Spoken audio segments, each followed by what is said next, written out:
हम पहले से ही इस बात को बड़ा स्पष्ट शब्दों में कह रहे थे कि आदरणीय प्रधानमंत्री, आदरणीय केंद्रीय गृह मंत्री, आदरणीय हमारे पार्टी के राष्ट्रीय अध्यक्ष जगत प्रकाश नड्डा जी लगातार इस दिशा में प्रयत्न कर रहे हैं कि इस त्रासदी में जो बरसात के मौसम के दौरान हिमाचल प्रदेश में हुई है, जिसमें बहुत सारे लोगों की ज़िंदगी चले गई, बहुत सारे लोगों के घर चले गए और सरकारी संपत्ति को नुकसान हुआ। इसमें ज़्यादा से ज़्यादा मदद हिमाचल प्रदेश को हो सके और उस दृष्टि से एक व्यवस्था रहती है, एक सिस्टम रहता है कि जो नुकसान होता है तो उस दौरान भी कुछ राशि दी जाती है। वो दी गई, एडवांस में दी गई राशि, जिसमें शुरू की 2 इंस्टॉलमेंट जिसमें 362 करोड़ रुपए जारी किया गया। उसके बाद नुकसान और हुआ तो 190 करोड़ रुपए और जारी किया गया। उसके बाद जब और ज़्यादा नुकसान हुआ बारिश के कारण तो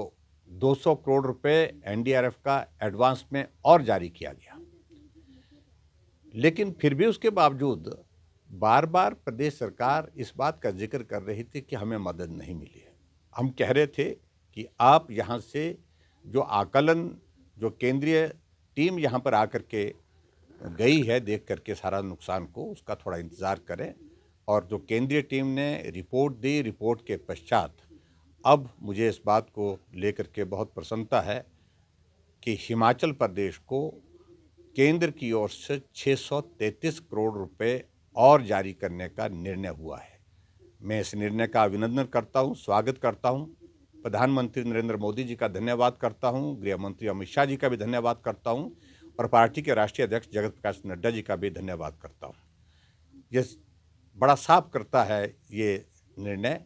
कि जो आरोप, जो प्रचार यहाँ कांग्रेस के लोग, कांग्रेस के नेता लगातार किए जा रहे थे, अब उनको जवाब मिल गया होगा। और मैं अब सिर्फ इतना ही कहना चाह रहा हूँ, अब मेहरबानी करके झूठ बोलना कांग्रेस के नेता बंद करें और ये जो राहत केंद्र से आई है, आज तक की सबसे बड़ी राहत है और इस राहत के माध्यम से जो पात्र व्यक्ति है, जो प्रभावित परिवार है, उन तक ये मदद पहुँचे, उनको ये मदद के माध्यम से अपने घर बनाने का और जो अपने नुकसान जो हुआ है, उस नुकसान की भरपाई करने का अवसर प्राप्त हो, इस बात को सरकार सुनिश्चित करे। और एक बार फिर से मैं केंद्र की सरकार का विशेष तौर से आदरणीय प्रधानमंत्री जी का हृदय से आभार व्यक्त करता हूँ, जो हिमाचल प्रदेश को उस विपदा के दौरान जो आपने मदद की है,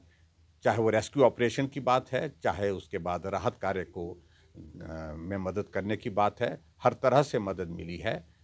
केंद्र सरकार का आभार व्यक्त करते हैं और प्रदेश सरकार अब आम व्यक्तियों तक,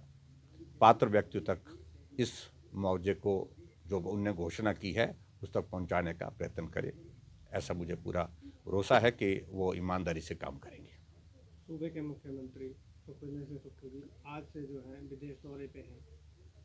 आप भी मुख्यमंत्री रहे हैं कि किस तरह का दौरा आप इसको मानते हैं और कितनी जो है प्रदेश के लिए इन्वेस्ट की जो है आप उम्मीद लगा रहे हैं और प्रदेशवासी क्या कहेंगे इस बारे में? देखिए, अभी तो किस बात को लेकर के स्पष्ट नहीं है कि उनका दौरा किस बात का है और मुझे बताया गया है कि कोई इन्वेस्टमेंट लाने के लिए गए हैं। ये मालूम पड़ेगा, वो बाहर जा रहे हैं और जा कर के इन्वेस्टमेंट किस सेक्टर में लाना चाह रहे हैं और क्या कितनी इन्वेस्टमेंट लाने जा रहे हैं, किन टर्म्स एंड कंडीशन के साथ लाने जा रहे हैं, तो इन सारी बातों का खुलासा मुझे लगता है कि बाद में हो पाएगा जब वो वापस आएंगे। लेकिन हिमाचल प्रदेश में प्राइवेट सेक्टर की इन्वेस्टमेंट आए, ये काम अगर शुरू किया है ज़मीनी हकीकत, ज़मीनी स्तर पर, जिस पे हमने काम किया, ये भारतीय जनता पार्टी की पूर्व सरकार ने किया और उस पर उनने बहुत सारे प्रश्न खड़े किए और अब स्वयं उसी उसी जो जो हमने काम किए थे, उन्हीं कामों पर अपने आप ही चल रहे हैं। और मैं इस बात को कहता हूं कि हिमाचल प्रदेश में इन्वेस्टमेंट का बहुत बड़ा, प्राइवेट सेक्टर की इन्वेस्टमेंट का बहुत बड़ा स्कोप है, उसके लिए काम करने की आवश्यकता है। प्रदेश सरकार ने सत्ता में आने से पूर्व 10 गारंटियों की बात कही थी। आज जो है कृषि मंत्री ने एक बयान दिया जिसमें कहा कि जनवरी से जो है जो गोबर खरीदने की बात कही थी कि इसमें जो क्लस्टर बनाए जाएंगे और खंड स्तर पर जो है इसको जो है शुरू किया जाएगा। एक साल बीता, 10 गारंटियों में से एक भी गारंटी पूरी नहीं हुई। और इसलिए अब इनकी बातों पर विश्वास नहीं रहे,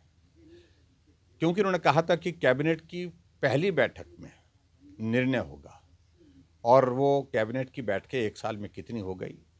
और अब तो कैबिनेट का विस्तार भी मुझे लगता कि पूर्णता की ओर बढ़ रहा है, पूर्ण हो गया है, थोड़ी कमी रह गई है उसमें।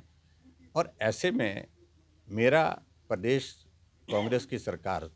और सुखविंदर सुक्खू जी, उनसे मेरा इस बात के लिए आग्रह है विशेष तौर से, वो अपनी गारंटी को पूरा करने के लिए आगे बढ़ें। अच्छा होता इससे पहले अगर शुरुआत की होती। अब जो कह रहे हैं उनके कृषि मंत्री, मुझे उनकी बातों पर विश्वास नहीं है, लेकिन उनके ऊपर दबाव बहुत ज़्यादा इस बात को लेकर के बढ़ा है कि 1 साल के कार्यकाल का जश्न इनमें, इनका जो हवा हवाई हो गया। ना राहुल गांधी आए, ना प्रियंका गांधी आई, और जब मुख्यमंत्री जी बोलने के लिए खड़े हुए तो खाली कुर्सियां सामने रह गई थी, लोग नहीं रहे थे।